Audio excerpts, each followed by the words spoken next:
Librarian at the Bangor Public Library, and today I'm going to read Casey at the Bat, a Ballad of the Republic sung in the year 1888. The original text is by Ernest Lawrence Thayer, but this edition is curiously and faithfully illustrated by Christopher Bing. It is published by Handprint Books. So for those of you who might be missing baseball, I'm going to read this. This is kind of my favorite edition because it's got all kinds of cool memorabilia and old pictures and newspaper clippings. So if you find yourself really nostalgic for baseball, hopefully you can enjoy this. So this is Casey at the Bat. The outlook wasn't brilliant for the Mudville Nine that day. The score stood 4-2 with but one inning more to play. And then when Cooney died at first and Barrows did the same, a sickly silence fell upon the patrons of the game.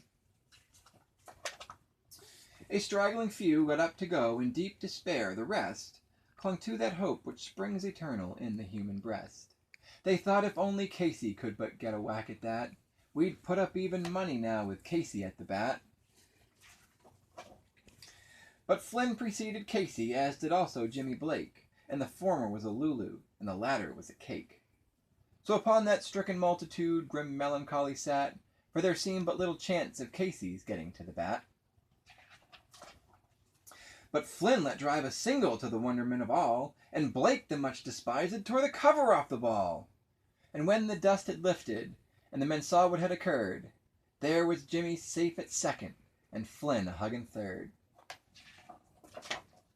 Then, from 5,000 throats and more, there rose a lusty yell. It rumbled through the valley, it rattled in the dell, it knocked upon the mountain and recoiled upon the flat, for Casey, mighty Casey, was advancing to the bat.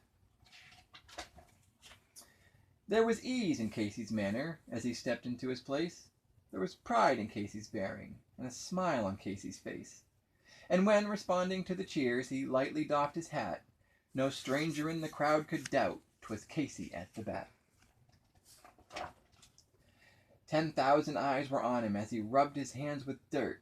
5,000 tongues applauded when he wiped them on his shirt. Then while the writhing pitcher ground the ball into his hip, defiance gleamed in Casey's eye, a sneer curled Casey's lip.